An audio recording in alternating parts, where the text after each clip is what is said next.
4,745 hectare ಅಚ್ಚುಕಟ್ಟು ಪ್ರದೇಶದಲ್ಲಿನ ನೀರಿನ ಬಳಕೆಯ ದಕ್ಷತೆಯನ್ನು ಹೆಚ್ಚಿಸುವ ಉದ್ದೇಶದಿಂದ ಪ್ರೆಷರೈಸ್ಡ್ ಪೈಪ್ಡ್ ನೆಟ್ವರ್ಕ್ ಪದ್ಧತಿಯನ್ನು ಅಳವಡಿಸಿ ನೀರಾವರಿ ವ್ಯವಸ್ಥೆಯನ್ನು ಆಧುನೀಕರಿಸಲಾಗುವುದು.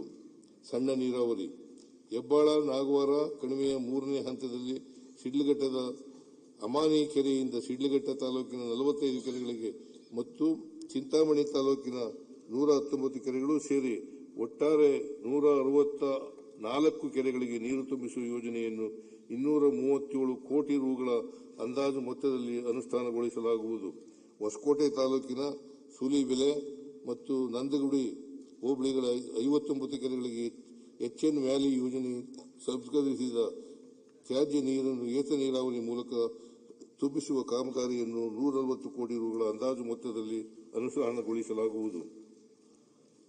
ಬೆಂಗಳೂರು ನಗರದ ವೃಷಭಾವತಿ ವ್ಯಾಲಿಯಿಂದ ದ್ವಿತೀಯ ಹಂತದಲ್ಲಿ ಸಂಸ್ಕರಿಸಿದ 308 MLD ನೀರಿನಿಂದ 259 ಕೆರೆಗಳನ್ನು ತುಂಬಿಸುವ ಮೂಲ ಯೋಜನೆಯ ಪೈಕಿ ಗೋಪಾಲಪುರ ಕೆರೆಯಿಂದ ನೆಲಮಂಗಲ ಮತ್ತು ದೊಡ್ಡಬಳ್ಳಾಪುರ ತಾಲೂಕಿನ 119 ಕೆರೆಗಳಿಗೆ ನೀರು ತುಂಬಿಸುವ ಯೋಜನೆಯನ್ನು 650 ಕೋಟಿ ರುಗಳಲ್ಲಿ ಕೈಗೆತ್ತಿಕೊಳ್ಳಲಾಗುವುದು. 2025-26ನೇ ಸಾಲಿನಲ್ಲಿ ರಾಜ್ಯದ ಎಲ್ಲಾ ಜಿಲ್ಲೆಗಳಲ್ಲಿ ಏತ ನೀರಾವರಿ, ಚೆಕ್ ಡ್ಯಾಂ, ಕೆರೆಗಳ ಪುನಶ್ಚೇತನ ಅಭಿವೃದ್ಧಿ ಮುಂತಾದ 112 ಕಾಮಗಾರಿಗಳನ್ನು 1,793 ಕೋಟಿ ರು ವೆಚ್ಚದಲ್ಲಿ ಅನುಷ್ಠಾನಗೊಳಿಸಲು ಅನುಮೋದಿಸಿದೆ. ಅನುಬಂಧ 3 ರಾಜ್ಯಾದ್ಯಂತ ಸಣ್ಣ ನೀರಾವರಿ ಇಲಾಖೆಯ ಅಧೀನದಲ್ಲಿರುವ ಕೆರೆಗಳನ್ನು ಅಭಿವೃದ್ಧಿಪಡಿಸಿ ಸಂರಕ್ಷಿಸಲು ಕೆರೆ ಬಳಕೆದಾರರ ಸಂಘಗಳನ್ನು ಬಲವರ್ಧನೆಗೊಳಿಸಲಾಗುವುದು.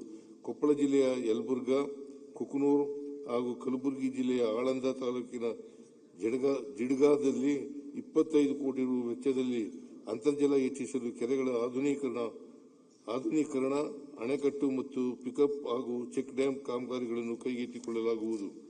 ಶಾಲಾ ಶಿಕ್ಷಣ 25-26ನೇ ಸಾಲಿನ ಆಯವ್ಯಯದಲ್ಲಿ ಘೋಷಿಸಿರುವಂತೆ 184 ಸರ್ಕಾರಿ ಹಿರಿಯ ಪ್ರಾಥಮಿಕ ಶಾಲೆಗಳನ್ನು ಪ್ರೌಢಶಾಲೆಗಳನ್ನಾಗಿ ಹಾಗೂ 50 ಪ್ರೌಢಶಾಲೆಗಳನ್ನು ಪದವಿ ಪೂರ್ವ ಕಾಲೇಜುಗಳನ್ನಾಗಿ ಉನ್ನತೀಕರಿಸಿ ವಿದ್ಯಾರ್ಥಿಗಳ ಶೈಕ್ಷಣಿಕ ಪ್ರಗತಿಗೆ ಅನುಕೂಲ ಕಲ್ಪಿಸಲಾಗಿದೆ. ಖಾಸಗಿ ಶಾಲೆಗಳ ಮಾನ್ಯತೆ ಪಡೆಯುವ ಹಾಗೂ ನವೀಕರಿಸುವ ಪ್ರಕ್ರಿಯೆಯನ್ನು ಆನ್ಲೈನ್ ಮೂಲಕ ಅರ್ಜಿ ಹಾಗೂ ದಾಖಲೆಗಳನ್ನು ಸಲ್ಲಿಸಲು ಅನುಮತಿಸಿ ಸರಳೀಕರಣಗೊಳಿಸಲಾಗಿದೆ. 25-26ನೇ ಸಾಲಿನಲ್ಲಿ ವಿದ್ಯಾರ್ಥಿಗಳಿಗೆ ನೀಡಲಾಗುವ ವಿವಿಧ ಸವಲತ್ತುಗಳನ್ನು ಮೊದಲ ಬಾರಿಗೆ ನೇರ ನಗದು ವರ್ಗಾವಣೆ ಮಾಡಲಾಗುತ್ತಿದೆ. ವಿದ್ಯಾರ್ಥಿಗಳಿಗೆ ಗ್ರಾಮೀಣ ಪತ್ರ, ಕನ್ನಡ ಮಾಧ್ಯಮ ವ್ಯಾಸಂಗ ಪ್ರಮಾಣ ಪತ್ರಗಳನ್ನು ಆನ್ಲೈನ್ ಮೂಲಕ ವಿತರಿಸಲಾಗಿದೆ. ಉತ್ತಮ ಕಲಿಕೆ, ಉಜ್ವಲ ಭವಿಷ್ಯ ಎಂಬ ಘೋಷವಾಕ್ಯದೊಂದಿಗೆ ಒಂದೇ ಸೂರಿನಡಿ ಗುಣಮಟ್ಟದ ಶಿಕ್ಷಣ ನೀಡಲು ADB ನೆರವಿನೊಂದಿಗೆ 500 ಶಾಲೆಗಳು, KKRDB ನಿಧಿಯಿಂದ 200 ಶಾಲೆಗಳು ಹಾಗೂ KMERC ನಿಧಿಯಿಂದ 100 ಶಾಲೆಗಳು, ಒಟ್ಟಾರೆ 800 ಶಾಲೆಗಳನ್ನು ಕರ್ನಾಟಕ ಪಬ್ಲಿಕ್ ಶಾಲೆಗಳನ್ನಾಗಿ ಉನ್ನತೀಕರಿಸಲಾಗುವುದು.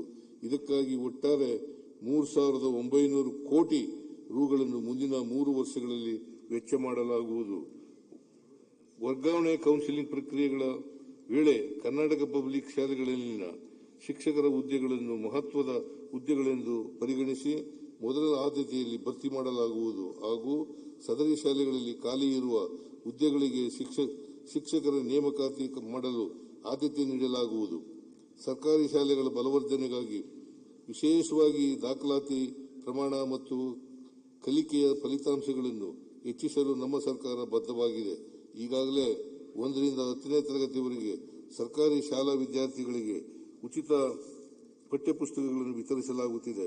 26-27ನೇ ಸಾಲಿನಿಂದ ವಿದ್ಯಾ ವಿಕಾಸ ಯೋಜನೆಯಡಿ ಪೂರ್ವ ಪ್ರಾಥಮಿಕ ವಿದ್ಯಾರ್ಥಿಗಳಿಗೆ ಚಟುವಟಿಕೆಗಳಿಗೆ ಪುಸ್ತಕಗಳನ್ನು 1ರಿಂದ 10ನೇ ತರಗತಿವರೆಗೆ ಮೌಲ್ಯ ಶಿಕ್ಷಣ ಪುಸ್ತಕಗಳನ್ನು ಮತ್ತು ಪದವಿ ಪೂರ್ವ ವಿದ್ಯಾರ್ಥಿಗಳಿಗೆ ಪಠ್ಯಪುಸ್ತಕಗಳನ್ನು ಉಚಿತವಾಗಿ ನೀಡಲಾಗುವುದು. ಸರ್ಕಾರಿ ಪ್ರಾಥಮಿಕ ಮತ್ತು ಪ್ರೌಢಶಾಲೆಗಳು ಮತ್ತು ಪದವಿ ಪೂರ್ವ ಕಾಲೇಜುಗಳಲ್ಲಿ ಹೊಸ ಕೊಠಡಿ ನಿರ್ಮಾಣ ಮತ್ತು ಕೊಠಡಿಗಳ ದುರಸ್ತಿ ಕಾಮಗಾರಿಗಳಿಗೆ 565 ಕೋಟಿ ರುಗಳು, ಶೌಚಾಲಯ ನಿರ್ಮಾಣಕ್ಕಾಗಿ 75 ಕೋಟಿ ರುಗಳು ಹಾಗೂ ಶಾಲೆಗಳಿಗೆ ಪೀಠೋಪಕರಣಗಳನ್ನು ಖರೀದಿಸಲು 25 ಕೋಟಿ ರುಗಳ ಅನುದಾನವನ್ನು ಒದಗಿಸಲಾಗುವುದು. ಸರ್ಕಾರಿ ಪ್ರಾಥಮಿಕ ಪ್ರಾಥಮಿಕ ಪ್ರೌಢಶಾಲೆಗಳು ಮತ್ತು ಪದವಿ ಪೂರ್ವ ಕಾಲೇಜುಗಳು ನಿರ್ವಹಣೆಗಾಗಿ 125 ಕೋಟಿ ರುಗಳ ಅನುದಾನವನ್ನು ಒದಗಿಸಲಾಗುವುದು. ಸದರಿ ಅನುದಾನವನ್ನು ಶಾಲಾ ಹಾಗೂ ಕಾಲೇಜು